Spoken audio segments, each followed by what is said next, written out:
Hey, Kelly. All is well. Not gonna Uh, tell y'all what we was talking about before we press the go live button. ain't Um, no Today we are going over Genesis 30. Well, Morgan is going to do the recap of Genesis 37 and 38. And then the flow is after the lead person does the recap, we then discuss back and forth our individual points of views. Um, if you don't know, this is being recorded live through my Patreon. Yes, it's already through YouTube, but it's live for patrons. And then Genesis 37 and 38. I am loud. So you look fuzzy to me. Look on the screen. Look I'm on your looking YouTube. at I'm looking at me on YouTube. Like I'm I looking know. Do you look fuzzy? That's what I'm at asking. Do you look fuzzy? Okay. You look fuzzy to me, so that's why I was asking. God, I look good. Yeah. You look good. Yeah. Good. And you look good too. Got a you up in there. But what was I saying? Yeah. So this is a live stream for my patrons. And then about a month or so later, I then make it available for the public. But if you would like to join us live, please join as a patron. And the link is down below. So Morgan, what happened in 37, 38? Hey, cookies. I always on this. Okay. So let's get to tea. All right. A little slight recap from last month. We left off basically Jacob, now known as Israel, uh, has made it to where he's supposed to be. His true love has passed. He's left with all these kids. One of his daughters, not one of his daughter, the only one, got raped. And in retaliation, his wild sons was like, oh, nah, we got to run up on that. So they did something very, very heinous to the people of this town. Jacob wasn't happy. They basically hit ghosts. They moved in temples. Anyway, they are where they are. We're fast forward. This is fast forwarding. And so, if you guys remember, of all of Jacob slash Israel's, do you call him Israel or do you call him Jacob? I still find myself. It's Jacob because the Bible keeps calling him Jacob. It does, and I have a note about that. Like it only calls him Israel for like 2 scriptures after he was given the name, but I still find myself calling him Jacob, and I feel like that's disrespectful because if I change my name, then it should be if God This changes wasn't your even name, in, I changed my name. God changed the name. exactly. So God change your name, that's your yeah, name. it did that with Abraham. Abraham. No, it did. It went from Abram to Abraham. It didn't go back and forth. It went Abraham, Sarai to Sarah. We didn't go back and forth like we No, tend no, to no. do. That's what I'm saying. When God changed their names, that's what it was. Yeah, so I don't know why also in the Bible, and I think because it's in the Bible that I also subconsciously keep calling him Jacob as well. But anyway, all of Jacob's flock of children, um, he had a favorite, Joseph, and Joseph was the son that Rachel Rachel, bore to him. So this his is the love. problem. Even though in the Bible, it says that Joseph was the favorite because he was born of Jacob's old age. If you guys recall, he had more children after Joseph. So I don't know why that would then make Joseph the favorite because you have one that's extra of old age. But anyway, I also read the scripture in the message and it said Mm-mm. Jacob it said Joseph was the favorite because he stayed snitching on his brothers. I wrote that. No, I wrote that. It's in my notes. I lied to you not. If you could read my handwriting in my Bible, I really would show y'all. It says first snitch next to So basically, this is like Jacob, I mean not Jacob, Joseph at this time was like 17, 18 years old, so becoming an adult, and he works for his brothers, half brothers, the older flock. And so he goes to work for them, but he keeps reporting back to his dad bad things, all things that his brothers are. So not only are you the favorite, and but you also snitching to me, pops. Like, what's good? So his brothers did not like him at all. Like, they couldn't stand him. So one day the brothers, they go and they take the flock out grazing a couple towns over, and Jacob like, go when your brothers.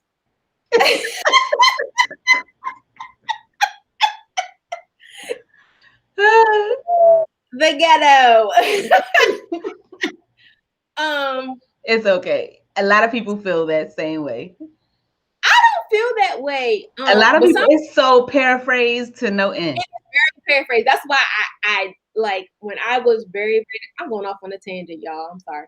But when I was like 14, 15 and just getting into like reading the Bible, I opted for the Message because to me it felt more easily understandable and digestible and it was brief. But then as I got older and I'm like, all right, well, this don't sound like this. I wanted to get more meat. And once I realized that I was eating spam before, like So what I did, I had the Message, but I had it, it's like I forget what they call it, but it's the Bible where it's split in half. So it'll have like half King James and half Message. That was real helpful, especially since the Message doesn't have like verses. It's just ongoing. no, it does have verses, but it's not broken down in the same way. Like it just be like yeah, you're not about to find Matthew 5. 18 right here. Just read it. Yeah, it's just gonna be Matthew 15, and you just gonna it ain't gonna be no 15:5. It's just gonna be the whole thing. But go on. Yeah. Anyway, so Jacob tells Joseph, "Hey, go see what your brother's doing." So he does. And oh wait, let me backtrack because I got ahead of myself. So anyway, Joseph has started having like these really, really vivid dreams. And I don't know how you guys feel about dreams or whatever, but if you can remember them and it's just like really, really weird. He had these really, really vivid dreams, basically alluding to the fact that he was going to be some type of ruler and that his brothers and even his father were going to bow down to him. And it wasn't just once that he had a dream. He kept having different types of dreams with kind of the same message. And he told his brothers about it. Again, further pissing them off, you know. So anyway, during that time when Jacob told Joseph to go check on his brothers, they decided, his brothers was like, man, I can't stand Joey. Let's just get rid of him. And remember, there were 11 sons. It was a rack.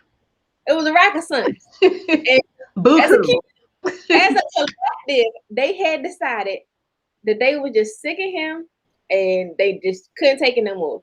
They was like, let's kill him. So Big Reuben, if y'all remember, he was the first, he's the oldest son. He was like, nah, I'm not trying to commit a murder today though. Let's just throw him in this well. They call it a cistern. I think of it like just a dry well. Well, the well, I looked it up. There's a difference between the two.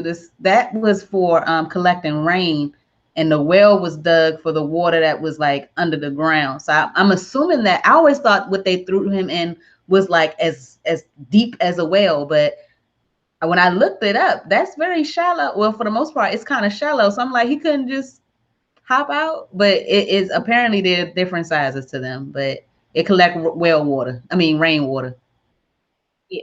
So he convinced his brothers, instead of to murder him flat out, just throw him in the cistern. And Reuben's plan in the back of his mind was like, all right, I'm gonna just, appease them for a little bit, and then I'll double back and get him out or whatever. So I don't know what Reuben must have went to the bathroom. He walked away for a little bit. I don't know where he went, but in the meantime, who was it? Judah. It wasn't. Yeah, Judah was heading the whole. He was spearheading the whole thing. Judah was like, Judah looked down yonder and was like, y'all see that? Oh, there's some slave traders. Matter of fact, we ain't even got to worry about letting this boy starve his sister. Let's sell him. So they got him out and sold my guy for 20, the equivalent of $20. It was 20 pieces of silver. 20 pieces of silver. I'm Yeah. gonna say they sold my man for $20, split amongst them. It I'm wasn't much, assuming that was a lot because Judas sold Jesus for like 30. So I was like, if the Lord went for 30, but I'm they didn't assuming, think much of him. huh? They didn't think much of him. That's probably all he could get. I don't know how much it is back I then. don't either. I mean, either way, it was wrong. It was wrong. It wasn't enough. Yeah, they sold him. But before they sold him, I forgot to tell you that because he was the favorite son, he got this long, elaborate, lustrous robe that he Coochie. was It's Coochie sweater. he was strutting down the block in his silk robes. I'm assuming it's looking like Hugh Hefner. They took his Playboy robe off of him and before they sold him or whatever. And so then, all this what it is, Ruben doubled back and he go to the sister and he like, where that boy go? I don't know why he ain't turning and ask his brothers, yo, what happened to Joey? I don't know if he thought that he just was a magician and pooped into the air. I don't know, but he's just like, he real torn up now. He's like, oh my gosh, what is gonna happen to me? What am I gonna do now? So then they all put their knuckleheads together and decide that they're gonna go back to their father and basically take his, illustrious robe and cover it in like some blood or whatever and make it seem like he was attacked by an animal and killed. So they do that. And when they get to Jacob, whoo, Jacob was so distraught because that was his baby. That was his baby boy. That was his pride and joy. You know what I'm saying? And that is what happened to Joseph with his brothers. You want to start there? You want to keep going? We can stop there because to me, it's two different stories. Like the other They part ain't got nothing to do with Joseph. That's like are. we're gonna get back to him when he get to Egypt. um, So, um, uh, I mm. already said my first part about me feeling like Jacob loved Joseph more because Rachel gave birth to him. And the only reason why he didn't love Benjamin, who was also born of old age, was because Benjamin was the one that Rachel was giving birth to when she died. So basically, you can't love the man that killed your baby, your Yes, baby. you can. Yes, you I mean, can. it's hard, but it's hard when you have one that made it out successfully and didn't kill the love of your life. So to me, I'm like, I don't know. But it really did trigger me on the thought of just like favoritism. Like, I don't really know what it's like. I joke all the time that I'm my grandmother's favorite grandchild. But it's not that she treats them poorly. It's that I just get a little bit more. And it made me just start thinking about how, just in general, even with people, you have certain people in life that you like mesh with or that you vibe with and connect with more, and how that sometimes closes you off from connections with other people when people talk Um, so things. I'm an only child, so I don't have anyone to be compared to for my parents' attention. I get everything. Thank you, God. But I have three children. And I can honestly say I don't have a favorite. I think each of them is special in a totally different way. If I had two kids that were similar and I had to pick one or the other, or not even had to, but I can see how favoritism can happen. Either you have this child that's like blown it out of water in school and that's your focus, or you wish you could have played football and now your son is like this football track star type of kid. There's different reasons why somebody might show favoritism, and I think it's easy to fall into it. You just really have to check that because it can be detrimental to a child. Like I couldn't imagine every time I do something, it's like a big deal. But then when my sister does it, it's like, oh, people make mistakes. That ain't what you said to me. I mean, yeah, so I'm not an only child now, but because of the age gap in between us. I was raised the only child, and he's essentially being raised the only child.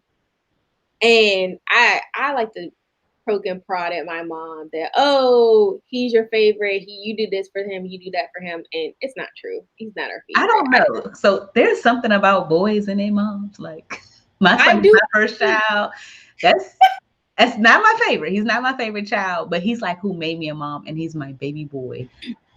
And I don't know if it's because I only have one son and I have two girls, or I don't know what it is, or because he's my first child. So I'm not gonna say your mom does not favor your brother, but it's just something like that, like how they say daddy's girls. But I wanted to share what Mildred said, that her first grandchild is a boy, um, and she loves them both. Like she has her sister has a boy, and so I don't know. She doesn't the same thing. Like it's because it's her first grandchild being a boy. It's like I feel the opposite because on both sides of my families, I was not the first grandchild. I was the first girl okay, grandchild, but that might be. the first girl. But even still, kind of what you were saying, it's it was quote unquote easy to be the favorite because they was out here wilding like the rest of Jacob's children. So when you are the not, I'm not out here snitching on nobody, but y'all make it easy. Like I just have to not mess up, and I'm easily the favorite. So, but that Yeah, wasn't Jacob's situation. Jacob I know, but Jacob was on some next level type stuff. He was boasting and prideful and yeah, just flashy and that was my next comment. I was like, haters of confidence or hecklers of cockiness. So on the one hand, I was like, man, you can't be telling everybody your business I because wrote like, that. Don't share everything.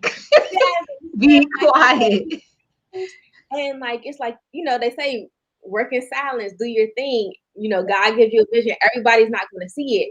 And the fact that he shared that, he could have been like, yo, I had this dream with God and he basically gave me this vision and I'm gonna be up here. Or was he cocky with it and was like, man, I keep having these dreams. Wait till y'all bow down to me, like Mhm. so in a cocky way. So it's kind of like what not where's the balance? Because there is a balance. There is a line between confidence and being cocky. But all of that played a part into how his brothers just had very little doubt for him. I mean, 20 Mhm. pieces Let me of see. gold. I So said do that it was his delivery. Like you you could be like he could be psyched about his dream. Like he could be excited about it. But knowing that somebody's not feeling you like that, like if you are getting a whole bunch of promotions, you don't go to your coworkers and be like, another one. Like you don't do that. You might go to somebody else who's doing good and be like, oh, I can't believe this, that, and the other. Like he could have went to his dad and shared that dream. Or no, that's just no, that you and your, I don't know. I know he did, but the it should first one, so that he can lead it. The first one he told his brothers, and the second one he was like, everybody gather around.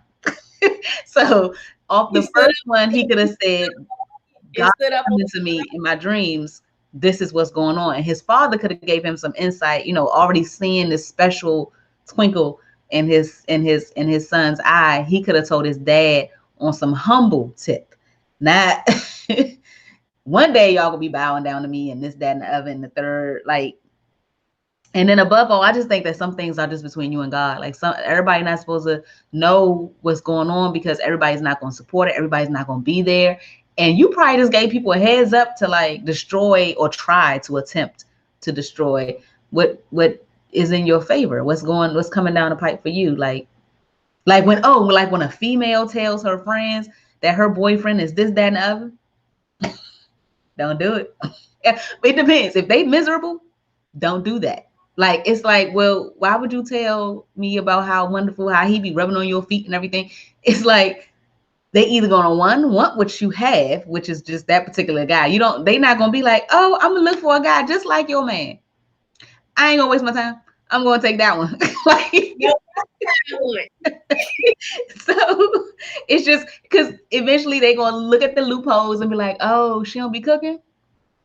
I'm gonna do that. That's gonna be my end. So you would think that people wouldn't plot on you, but for somebody's happiness or what they feel like they want, that they see that you have, and you didn't gave them the goggles and and the window into your life. Yeah, like Kim Kardashian got robbed because she was like flashing all this stuff and telling people where she was, and the same thing happened to King Von. I think it was like just when you're on social media showing stacks of money and I'm in front of this place, like, yeah, people not, they're not gonna be like, oh, let's clap that up. They're gonna be like, where is he? So Where do you find, as somebody who, is a Christian, somebody who has a platform, where do you draw the line between, all right, I'm just gonna keep this under wraps between me and God, and nah, I'm supposed to share this. um Let the people know. um it depends on how many people it's tied to. If I go and be like, oh, look what happens in my retirement account, that's tied to my husband. Like, I can't be just flashing money and all of the other stuff in there. It's been doing Yeah, good, by the way. But me the coin. So me and her husband have the same initials. That's why I'm privy. so I mean, it's something that it depends on what it is. I would pray about it before I share something that I'm like, it could have an adverse reaction. If it's something like, oh, I'm gonna share the new puppy, like we got Miko. I'm gonna share Miko. There very well are people out there that just lost their dog, and how would they take that? Or there's people who maybe can't afford to have a puppy right now, and it's a pandemic, and so many people, you can think along those lines, or you can think in your happiness, but you have to weigh them. Like, how many people would be deterred by my happiness, and how many people will be inspired by it? And depending on your platform, like there are people out here who do their whole budget online, and I'd be looking at them like, I could never. I that's not my ministry. But if it is your ministry to go in there and help people with their finances, and you think the best way to do that is to be transparent, then by all means, be led and do that. So I think it really is a matter of what you are comfortable with. If I'm sitting there and I'm struggling with it, chances are I'm probably not supposed to do something like that. Um, so for me, a lot of things dealing with money, or um, some kind of struggle that I don't think other people may struggle with. So, like, I'm gonna be honest, I struggle with skinny fat. But some people don't accept that is such a thing.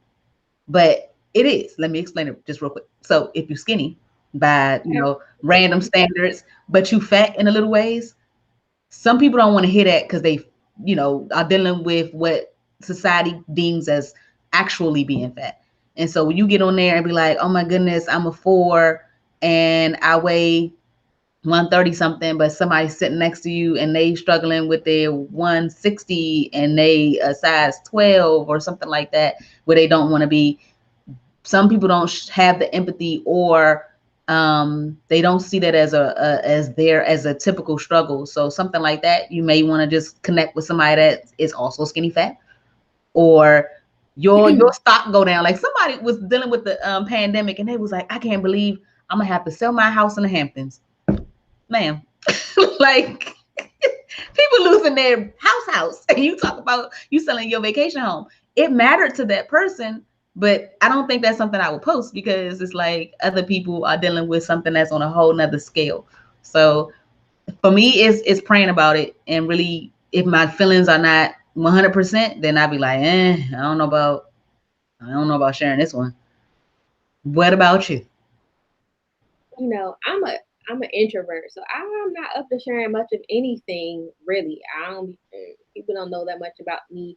I force myself to share because I know that it's for, the betterment of others, if I feel like somebody else could benefit from what I'm saying. However, in this age of like when everybody's sharing, and even like you said, people get offended, whenever I speak, I don't I filter to not be like discriminatory or directly offensive. However, are people offended because of what I said, or is it how they heard it because of their own personal triggers or demons? Sometimes it's not about you, it's about the other person. It can be because both. because you can say like, oh, I need to get in the gym, like I'm so tired of being fat. Like that is your truth. So why should you have to silence your truth because it makes somebody else uncomfortable, because it triggers that they too need to do X, Y, and Z. And to me, we are have gotten very, very complacent in not making each other feel uncomfortable, because you're not supposed to be if you're comfortable, like where's the growth? Where is the change? Like you saying like, oh, to me, when somebody says something, I always look for the opportunity to be like, okay, like she's small and she even has insecurities. Like you have to try to find the lesson or what you're trying to pull from it. If it doesn't apply, let it fly. Like don't let it bother you. But that's because people need to work on themselves and their own triggers, because if it's not for you, it's just not for you. And Mm-hmm. unless you are speaking to somebody who is intentionally coming at you, like saying, oh, I want to go to the gym because I feel out of shape, versus, and you being upset, versus me saying, girl, you might want to come to the gym with me because you looking a little thick. Like that's me coming for you. You're entitled to be offended at that point, because I am Please directing don't this say that to me. me talking about me and stuff that I'm dealing with should never be cause for someone else to be offended or be triggered or be, I mean, I know it's human nature. Sometimes we all get jealous because we're like, oh, when is it my turn? When am I going to hear from God? When am I going to have my vivid dreams? When am I going to get my husband and house in the Hamptons? Like we all have those moments. I know I do. Do you But think you overshare? do you think you and I? No, not we, like society now with social media. I feel like people overshare. Like I feel like that's what Joseph did. Like he overshared. That was it. That was a him and God thing. And I think sharing good news that is going to impact everybody in a positive way is the delivery. Like, somebody saying that they about to be the head of household, and you already don't like them. He knew they didn't like him. Like, So I don't know what he was saying, but have you ever been in a situation where it's like, oh, if I get this, maybe then they'll start being nice to me. Like it was almost like he's like, hey, y'all better be nice, because in the future I might be this, this, and this, or trying, because he knows that they don't like him. It could also, yes, it was boastful, but it was, am I good enough to hang with y'all now that I'm about to be ruler? You know what I'm saying? Like, because they, nah, what we about to do is kill you. Like, I it's just, mean, he was it's 17. just, He wasn't a genius. He was still a child. He was 17. in He my wasn't, neighborhood at 17, what you don't do is go around but talking yes, all that he here is 80. stuff. Back then, the life expectancy was 800. He was a baby.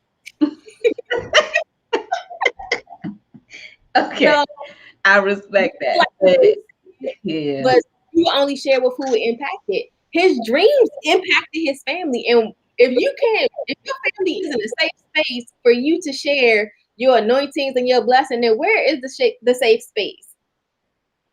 that is And, true. I and mean, and that's that's why I say his father, but that's the shape his family was put in. Like Jacob, there's a lot.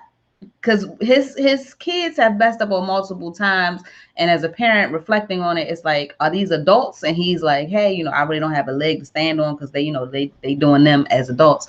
But because the whole Dinah situation with Levi and them going out and doing whatever, um I feel like he should have been able to pick up. I don't know if I'm putting too much on Jacob, but I feel like picking up on the vibe between your children it's imperative. Like you don't leave your children alone if you know they about to pick on this one kid, or you try to sit down and show the validation of this person. I'm treating them like this because they have to I'm trying to help them rise. So I explain that to my children. One kid might be not as good in math, and I'm like, hey, I spent an extra hour with this kid because they need this. It doesn't mean that I don't like you. This person at this particular time, they need more attention. So, but his heart wasn't really like that, it seemed. I just like him more. I just feel like this the one, when actually Judah is the one. So, but he put all of this into Jacob. I mean, into Joseph. Yeah. So two things you said was the first thing about knowing his son. So we don't get to it in this chapter, but he does, talk to Reuben and he. I feel like he does know his sons because he compared Reuben to like water, Water. basically like you're not you don't have a home, you don't have a Yeah. space. Just like you just go with whatever is confining you and you just acclimate. You know what I'm saying? So to me, he does know who his children are, but at the same time, I think that he approaches it like when he was a young boy, he had to go through certain things. He had to do certain things and go through certain things in order to learn certain lessons and then wrestle with God and then change it. So maybe he's like, I'm going to let my kids make their own mistakes. Because that's basically what happened to him. He made his own mistakes. And what did his mom do? All right, flee. His children made a mistake. All right, y'all, we fleeing. It's like the movie Home. Um, But I respect that. And Mildred said, like you said, Joseph was young. I remember being 17. I was no good. I probably did worse than Joseph. Bump sharing news. I made the news. Like it was it was just, yeah, let's just bypass that. But it it was definitely the way. What is that? In 8, at the end of 8 was the 37:8. I underlined the word the way. They hated him more because of his dream and the way he talked about them. So we have to watch our tone. With like good news, bad news, anything you say, it's really your tone. Like I have that in my marriage, like our communication.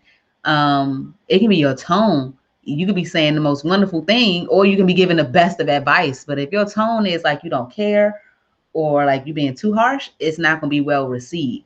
So that would be the point that I want to get out of this, is just not just because there's a lot,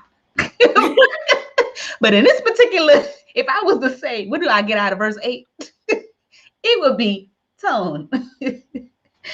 So the part that I wanted to touch on was how when Reuben went back to the cistern and Joseph wasn't there, he was like, what I'm gonna do now? Like he basically made it about him. mm, That's why I said he ain't turning around and ask his brothers, what y'all do to Joey? where was he?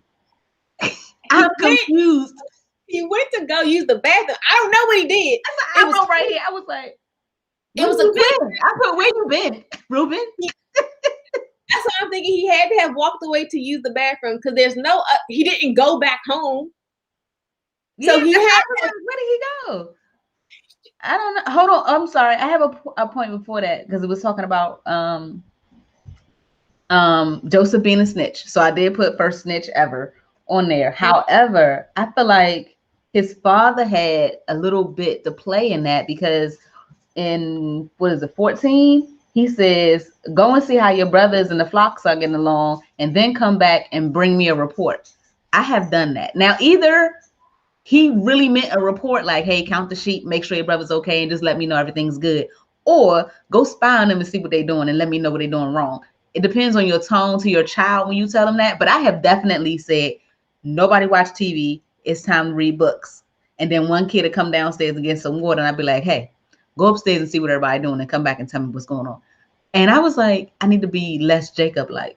Like, I either need to one go up there myself, because if you insinuate that something's wrong, parents, they got like the Holy Spirit. So I should just go and check it out myself, instead of putting that child in a place where it's like, don't nobody yeah. like you because you told mom that we was playing Beyblades instead of reading the books. But on the flip side, he could have done that and just been like, yeah, they good, Pop. That would have been opportunity. Why? That would, but I'm saying like he didn't say. I mean, they already disliked him because he was already reporting bad on them. Now, granted, I don't know what he expected because it's clear from the previous chapter they some wild boys. Like, I mean, what you want? Did they kill somebody today? Is that what you want me to put in a report? He know his You kids. exactly like it should be no shock. Anything that they do, it should not be a shock at this point. It was a But shock when he didn't come back. That's just but I love the Bible in that way. Like you would think it's about to be a story about a whole bunch of perfect people. And these people are definitely as flawed as we are. So and I love that because it shows that God still used them. So that's all. I just wanted to say that, he put him in a bad predicament, and then the rest of my margin, I'm talking about me. So I'm just like, God, stop you me said from you wanted doing to this say thing. that point before you talked about when I was like Ruben making it about him. Yeah. So then that's when I flipped the page, and then I was like, where was Ruben the whole time? Like, why he show up and just was like, what happened to Joseph? Where you been? So yeah, I definitely had that. Like, so he's the oldest, Yeah, and he was like you said with the water. He's sketchy. He doesn't have a solid form. Like it's just I'm going to move to whatever the situation was.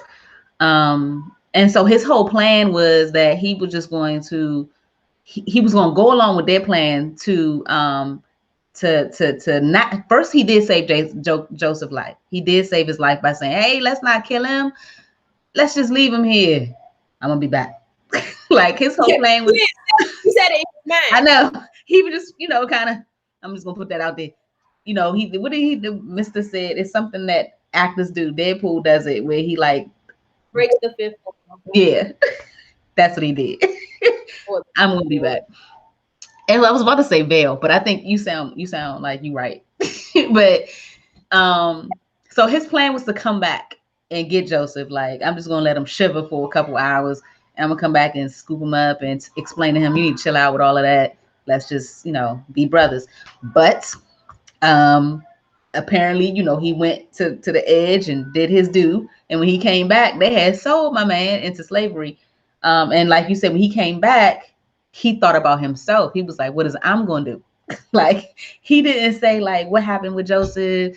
Oh my goodness, it's terrible. We got to try to go get him. I'm the oldest. I'm gonna lead the charge. He just was like, dang, what about me? What's gonna happen when I get home? I done lost the boy. Now he got to jump on plan with the whole. Now we got to kill the sheep. We got to rip up this fine coat this woman that made. Somebody in the house could have rocked the coat later on, but no. So they got to do all this stuff to make it seem like this murder scene. And that's just as the oldest. Like again, I'm an only child, but my husband put a lot on my son. Him being the oldest, you want them to rise to the occasion and take charge and be that voice of reason and say, hey, we about to kill him now? Like, or we really gonna sell him?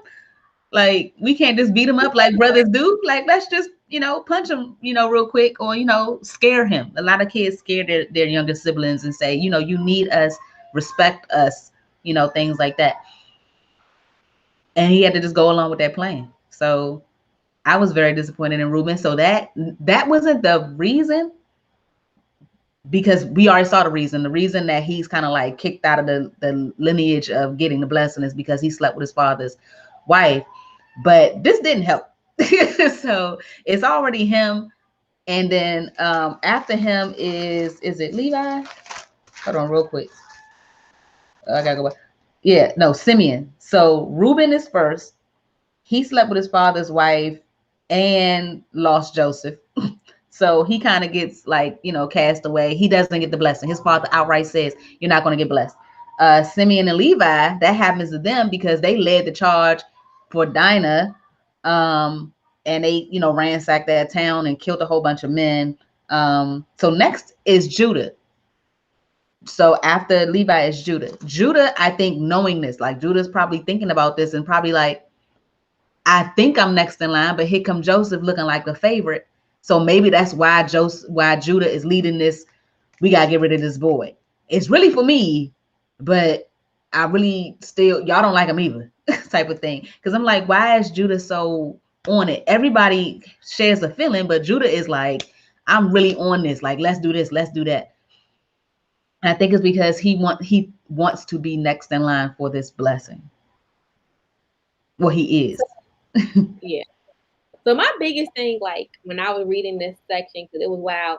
But this part about right here about Ruben kind of really stuck out with me and kind of like, girl, you need to check yourself, is because how often do things happen and you find some type of way to make it about you?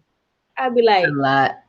I literally have a thought. I'm gonna let you finish yours, but mine is it's so terrible. It happened at work. It's terrible. Maybe I yeah, shouldn't share it. like it happens a lot. I feel like I'm more conscious of it now. Probably like the last 5 or 6 years, definitely after my diagnosis.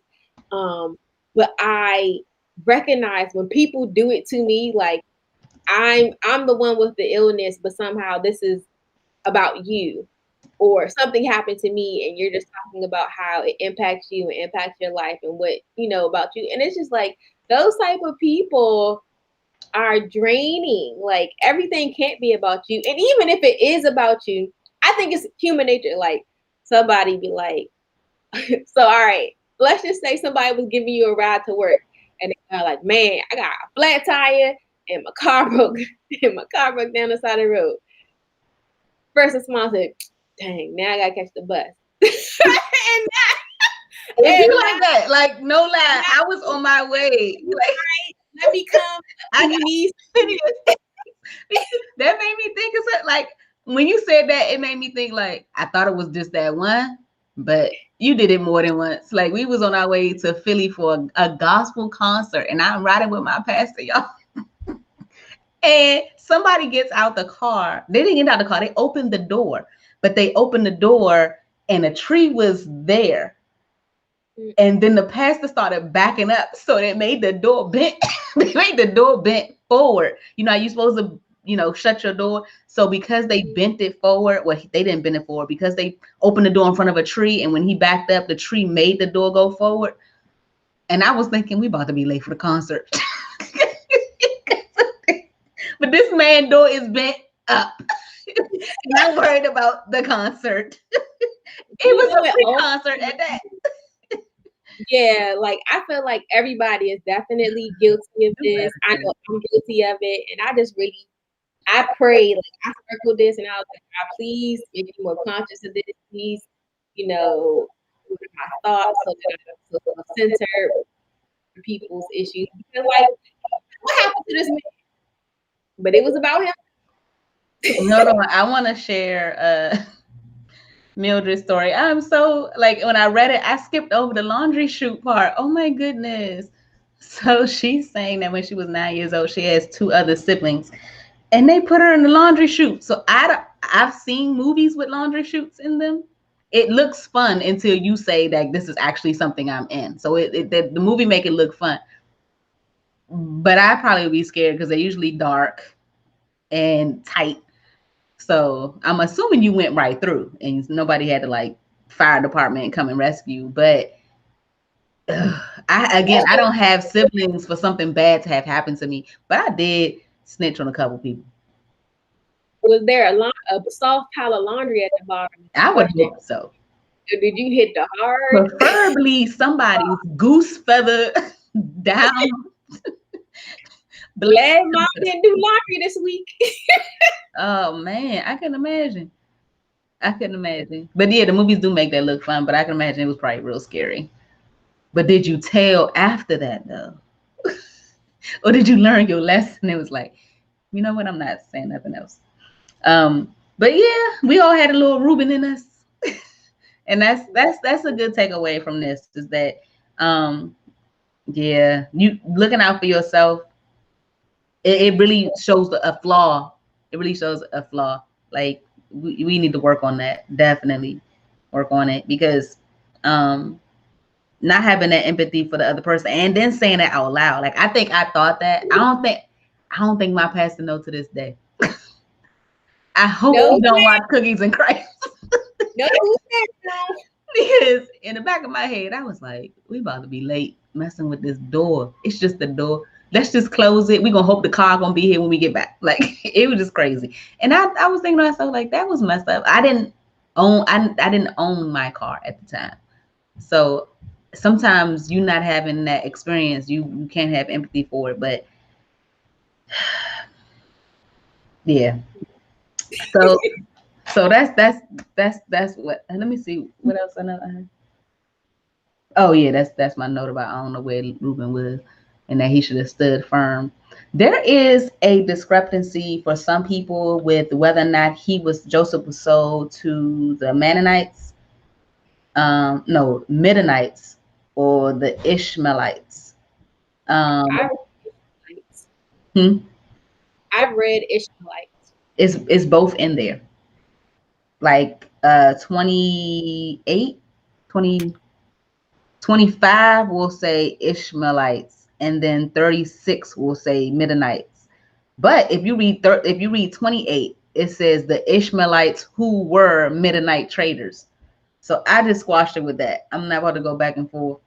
I thought that he kind of got like traded like multiple times or like, moved around maybe. That's how I interpreted Oh, Nina. it. So Nina's she had a Reuben moment. And she said her nephew stuck his head. A lot of kids stick their head in the stairway thing, and his ear swelled up. Had to call the Kelly. fire department. And you kept talking about how you gonna be late for work. And now I have to replace the rail. Kelly. Yeah. I seen a little kid with their head stuck in one of them little cornhole things. What? You know how people throw the bean bag into the hole? Bean bags are like this. How you put your head in it? Maybe your hand. A kid put their head, a child, so like 2 years old. That is Nah. about that. Man, I was like, I was never that kid. I don't have any stories I about me thought sticking about it in anything. about the rail. I definitely thought about putting my head through the rail before, but I've seen movies, and I was like, that's not about to be me. Because I can you see yourself getting a spanking and your head stuck in the rail? Like, No. who ain't nothing like you already in a bad situation, and then you can't even go nowhere, and then your parents get home, and you get no. It couldn't be me. So I was like, that's not gonna be me. No. Um, so I think that's all of my notes for those. Hold on, let me go make sure. My last Um, for that section was basically just that, Jacob, Israel, was guilty of being like this swindler. He did it to his own dad, even though he has grown and changed his ways, even wrestled with God and just become this upstanding person now. It's kind of like a cosmic justice, just God, that he now has these unruly boys who are now deceiving him by pretending that his favorite son was killed by an animal. You know what I'm saying? So it's like it all comes around. Like even though he was blessed beyond measure, and he has all multiple sons and all this flock and everything like that. He still got his little spank. He still got what the punishment as God saw fit for the things that he did hundreds of years ago. mm, it's hard. It's hard. But and I don't know. The more I get older, the more I'm like, thank God I'm an only child. Like this, I cannot. This is a lot. But and I just be like, I can do bad by myself because they messing up. But I would like to go into Judah and Tamar, All right, and this was so we're well. I guess it's in order, right? Yeah, it's in order it's in because order. we So have this the chronological Bible, and sometimes it skips around. Like we're gonna be in Job, and it's like Job before Exodus, but it's just that Judah and Tamar's situation. Like if you can imagine like a movie going on, like this scene is happening while something else over there is happening. So it's gonna get back to Joseph's story in him getting to Egypt.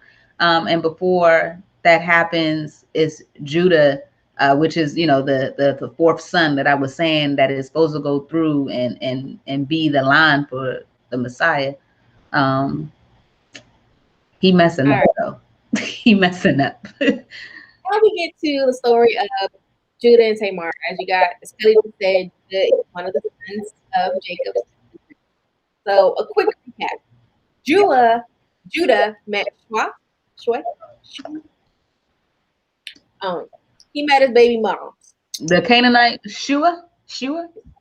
Yeah, he Yeah, I met thought his Shua. baby moms, and had 3 sons. He married her. Don't diminish her title to baby mom. He married this Canaanite. Had 3 sons, Onan, and Shelah. Or Shayla. I'm say Shelah. Anyway, Yeah. I thought it was Sheila. But I was like, I don't think it's Sheila. so Judah, back then we was doing arranged marriages. So he arranged for his oldest son, to be married to Tamar. And basically, was a wild boy, wilder than his pops. He was evil, so he died. Hold on. Back How he died? I don't know how did he die? It's only one word. God. Oh, well, I thought you meant like, did they say he had a heart attack or something? I was like, I ain't read that. I don't know. God clap, snap. They say God killed him. That's right. Yes. All right, boom. So then, second boy, he was like, back then it's a tradition that in order to carry the family line, the brother takes the other brother or the widow, and basically has children with them, and it's technically not his child. It would be still seen as the brother's child, and the bloodline is carried. Blah, blah, blah. But Onan really wasn't about that. He didn't want that, and it says because he didn't want us to bear a child that wasn't his. So he decided that he was not going to finish with her. And so again, he died. So now Judah is down 2 sons. He only got one left. So At God the took out 2 men. Is we just gonna make sure that these men didn't do what they were supposed to do, and God just So you're down to the last big boy. And this one is a little younger. So he goes ahead and tells Tamar, all right, go back home to your pops. When he's old enough, I'll send for you. Y'all can get married, blah, blah, blah. So she went home. Fast forward,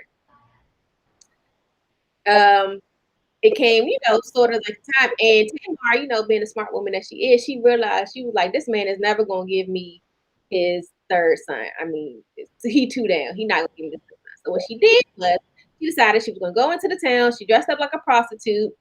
And one day Judah pulled up and he agreed for intimacies in exchange, basically for a goat. So prostitution. She paid for her services to be a goat. And she was like, kind of coy or smart, depending on how you look at it.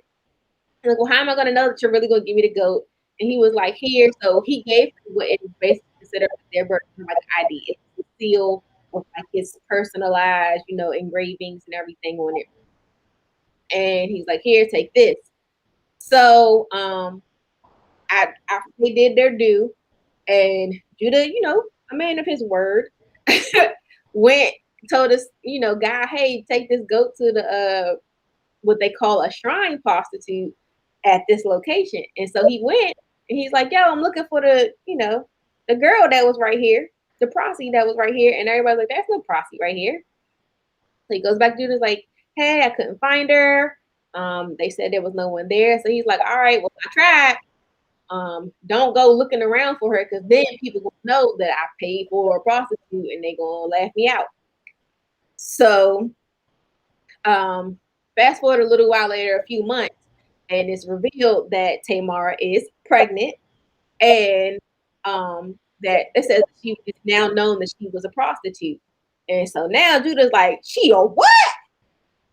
Kill her, burn her, bring her down. How dare she disgrace the fact that 2 of my sons are now dead and I didn't give her the one son that I had left and I was never planning on it.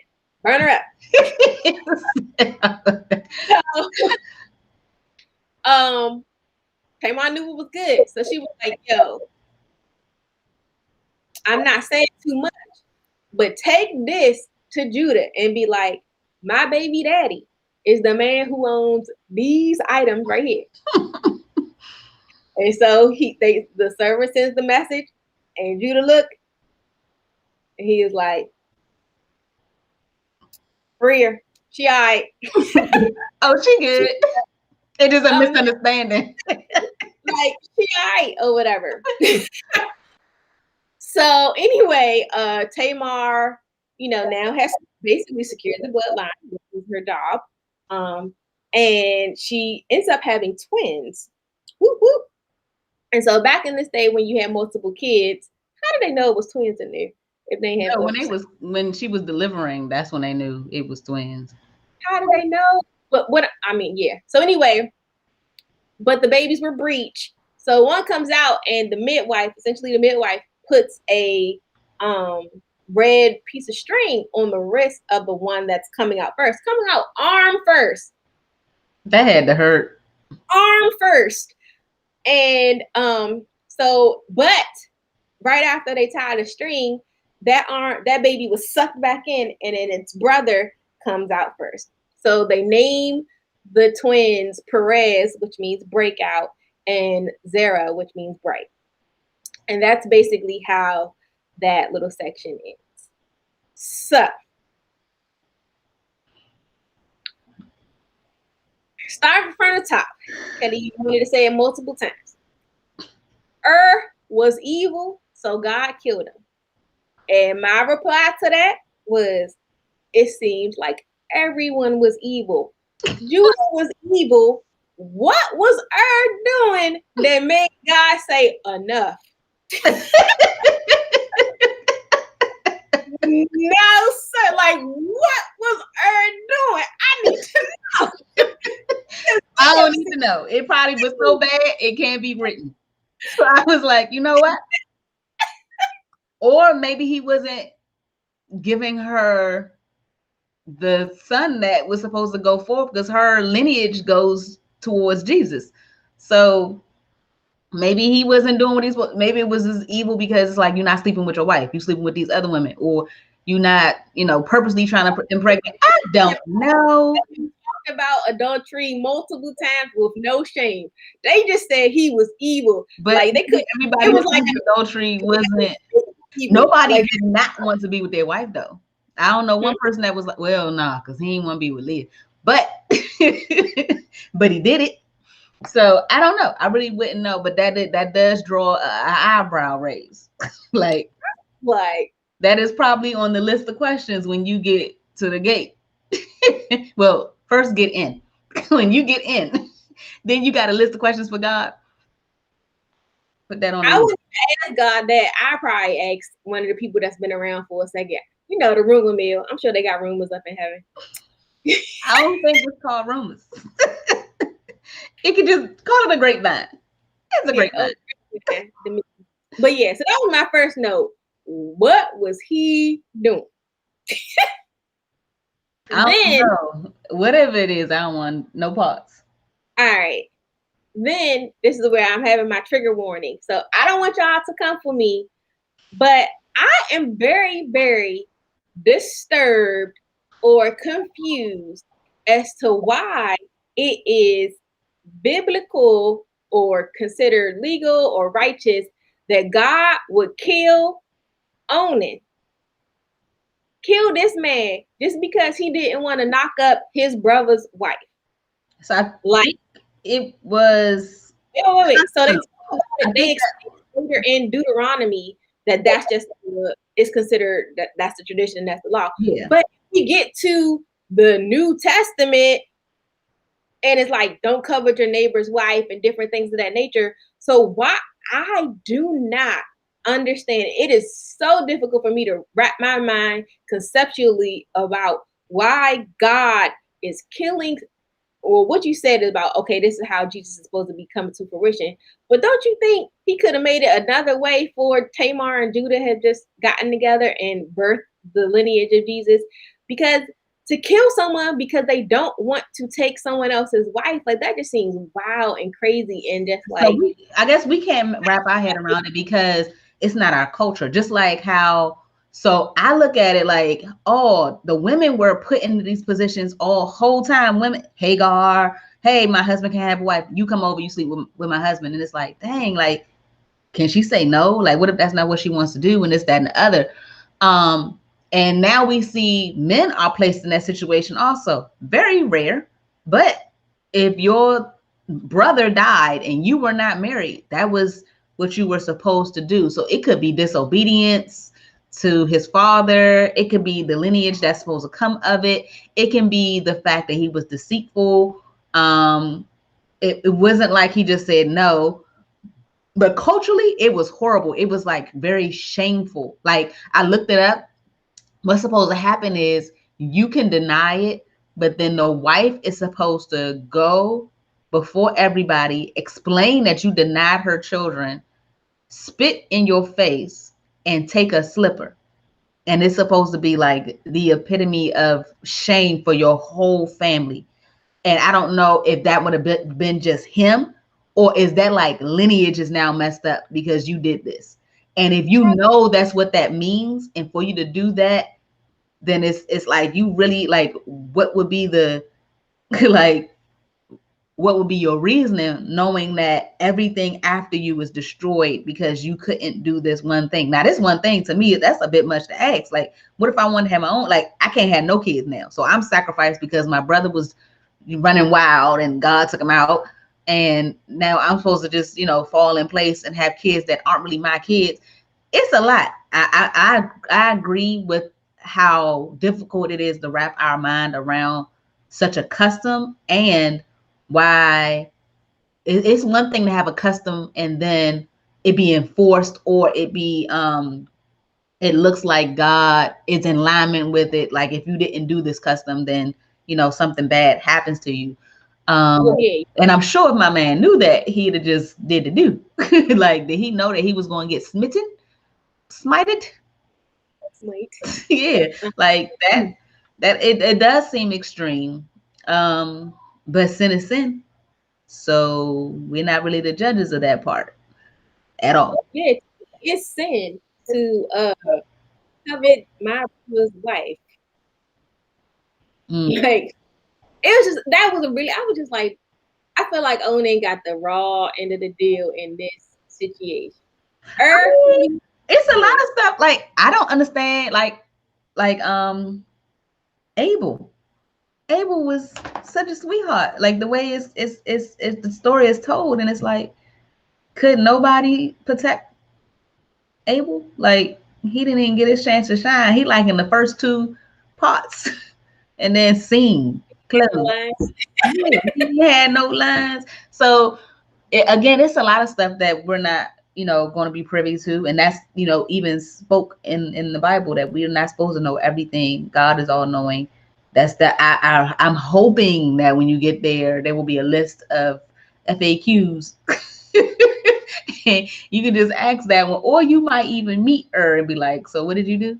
And meet Odin and be like, "So." you think I'm going to meet evil person in heaven? I mean, it depends. It depends because him being evil here, like he wasn't good enough to remain on the earth, or You're was not he evil like believe you God need to to go into damnation? You was that evil. I don't know. Again, that's another thing for God to judge. I'm just like that. assuming, Oh, but I mean, not himself, but maybe like pull up the questions and ask. But I can agree that I never really questioned it. I just moved on. No disrespect to him or his life, like it didn't matter. It was like the meat of it is that Tamar found the way to still proceed with what was supposed to happen. Um, Even though I feel like her actions were not of God, it happened the way it was supposed to happen. I don't think being a prostitute is not that I don't think I know being a prostitute is not what you're supposed to do. Tricking your father-in-law is not what you're supposed to do. There was a wait on God situation that probably was supposed to happen, but should have happened, but this was how it happened. And so to me, if it happened that way, that's how it's supposed to happen. so, just a tailspin to my other point. So back in this Get my time, our cookies. tradition um, was still considered like frowned upon. It was acceptable because back then a woman's only job was to bear children and continue the bloodline. So if you are a woman, let's just say that you are one of the women who your husband got slain back because of Dinah. And you ain't have no family, you became a prostitute because Mm-hmm. you didn't have a family, you didn't have anybody to take care of you. But there were levels of prostitution apparently.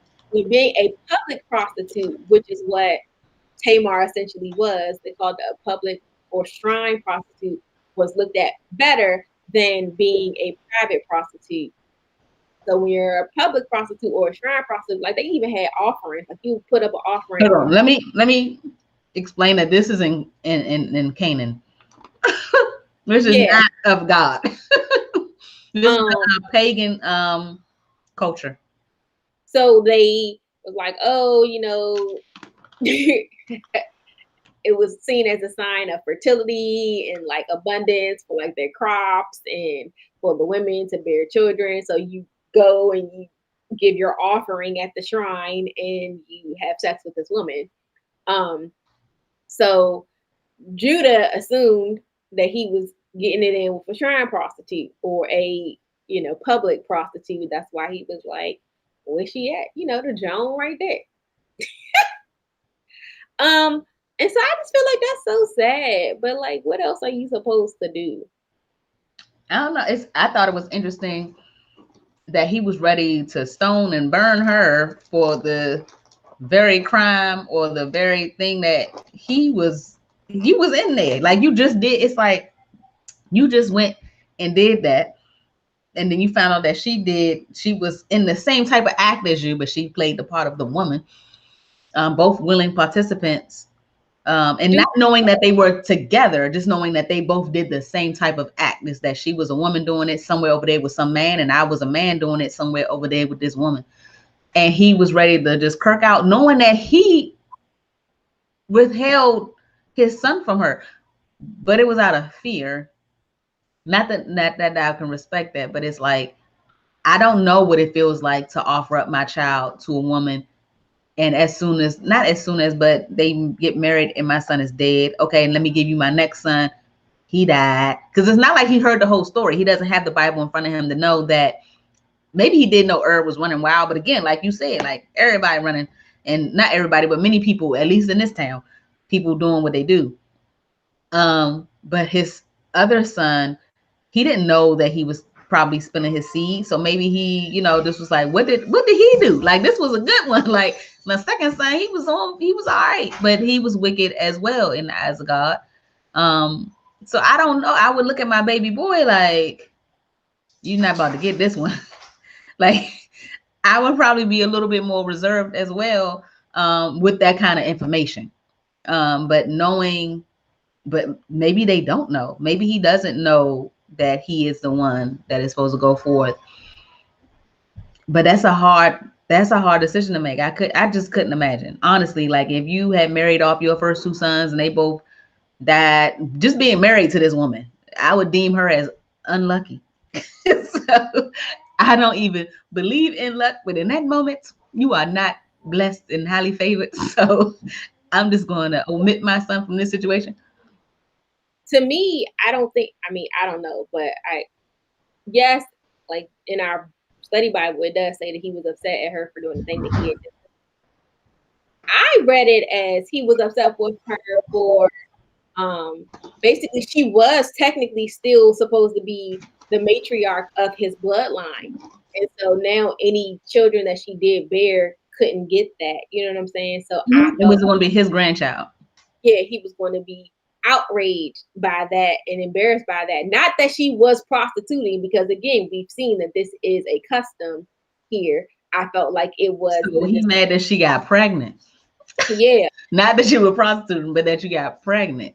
yep. That So, I felt but again, you put her in that position. Like she could have been had her baby, but you denied her. no. He gave her a son to get her pregnant. Well, God gave you three sons. But what I want to know is if you've been with a prostitute, why are you spilling seeds in the prostitutes? Like, what happens? I think spilling your seed was bad altogether. No, I, no, I no, no, think no. I think that was a cultural. what happens when you leave your seeds in the prostitute? Why would you leave your seed in the prostitute? But then are You wouldn't even want embarrassed. to be there in the first place. That's what the problem is. Exactly. That's what I'm saying. Why you leaving your seed? Now the prostitute is pregnant. I don't understand. It's not meant to understand. It's a sin. Don't do it. Don't get into the No, situation. that's just man logic. I don't want nobody with a prosy. Let me not leave any evidence, any DNA. I mean, it can be a disconnect. Men might probably don't think of, let me not leave my seeds with these, let me not leave my kids with these women. They don't think of it that way. I'm just gonna leave my kids here and hope that they don't really form a heartbeat. I don't know. I wouldn't take the chance, but there are people out there. So yeah, but Last thing about the thing, I felt bad for Tamar. Not the matter of fact that she had to be a prostitute, but like an arm first. Like I already know they did not have any epidurals or anything like that. She was probably pushing on a rock and some other things. But an yeah. arm, Now that's a question for Eve. I don't know. an No, arm. yeah, that type of breach can kill you.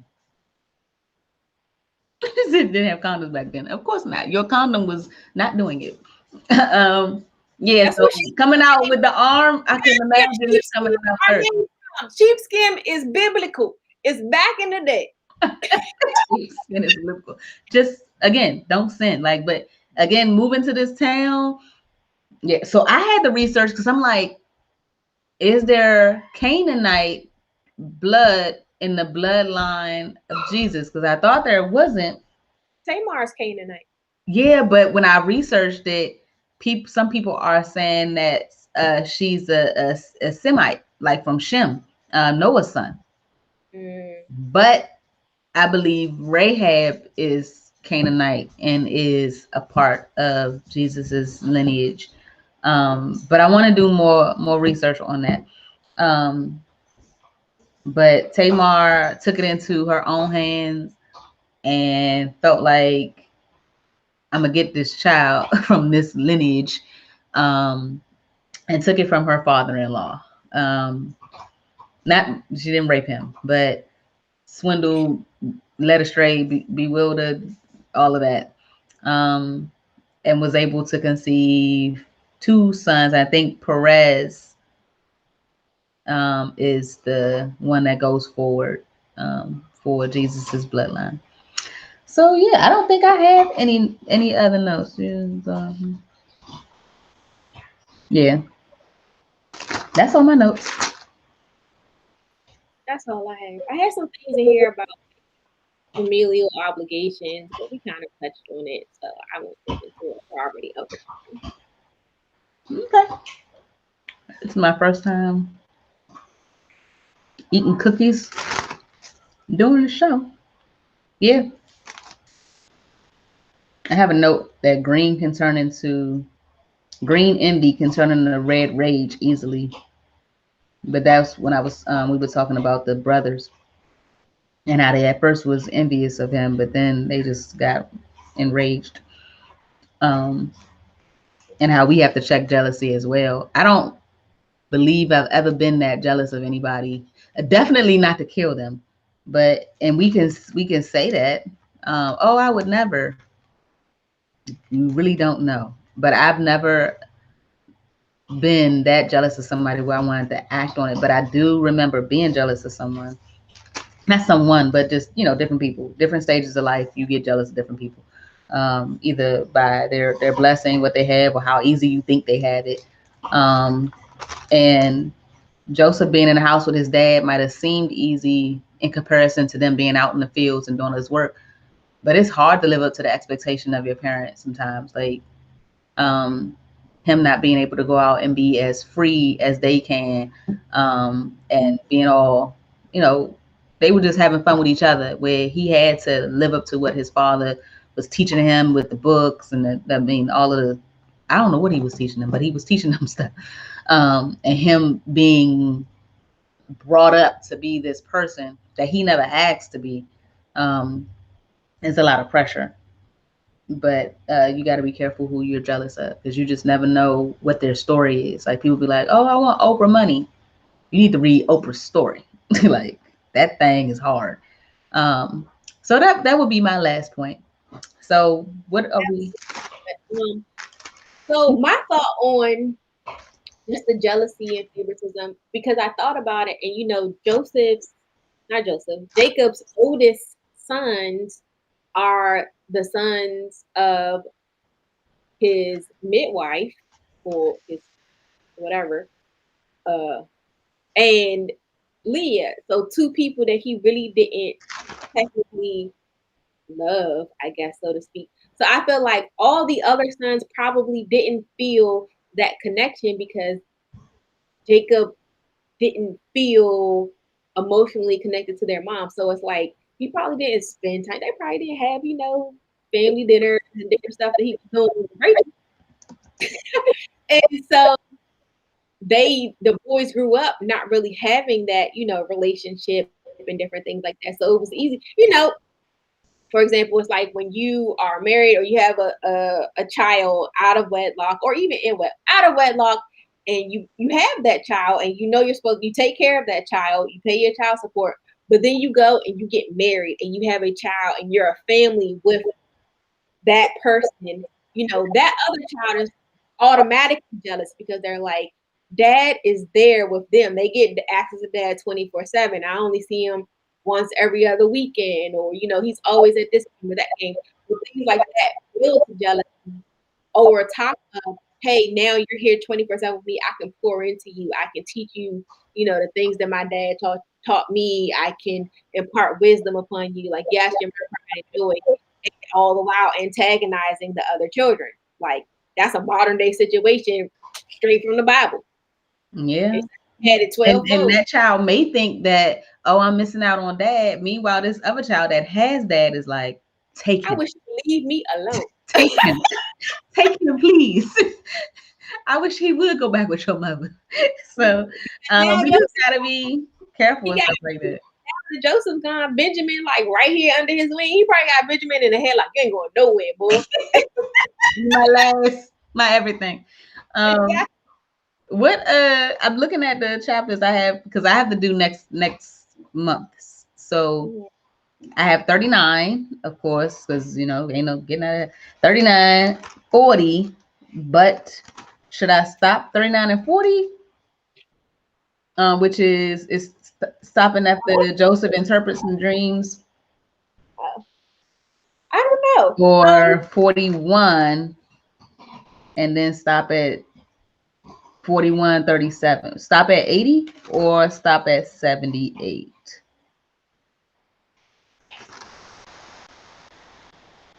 Um, I don't know. Or is that 81? Let me see. You think you gonna make it all the way to 42? I mean, explaining it, yeah. But the feedback that we do, you can be a little girthy with yours. You a liar. Your pants is on fire. Everybody step back from the computer. The light.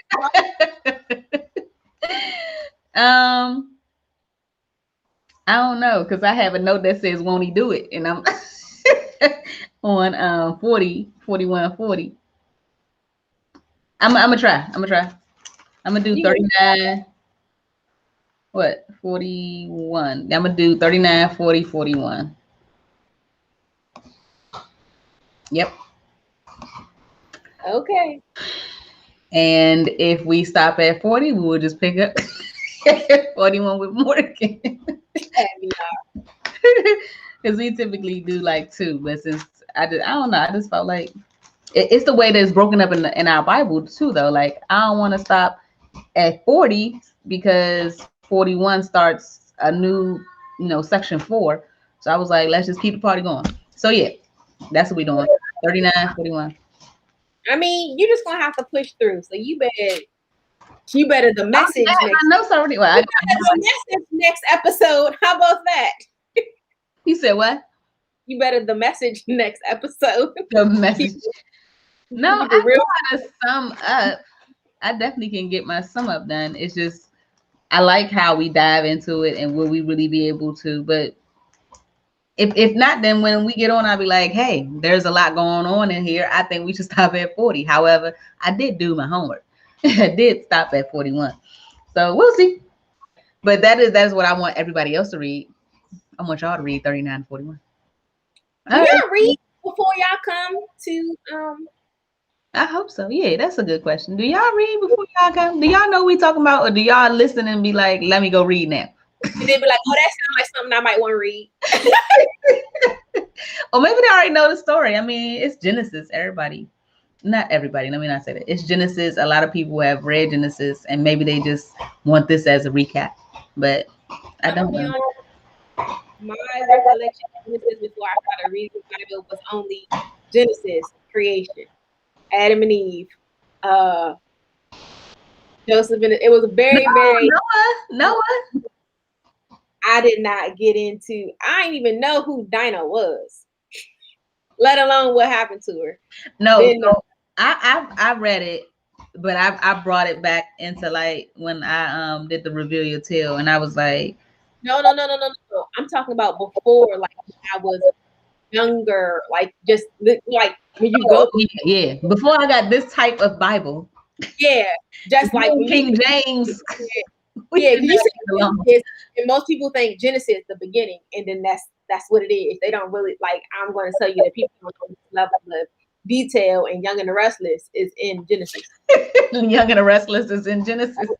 Old and the Restless, Nah, some whatever. of that is in Song of Solomon too. Like it's real passionate book right And we got one person that reads. Thank you for being prepared. there. Go ahead, Dina. She read. Okay, so that's it. So I can say bye, people.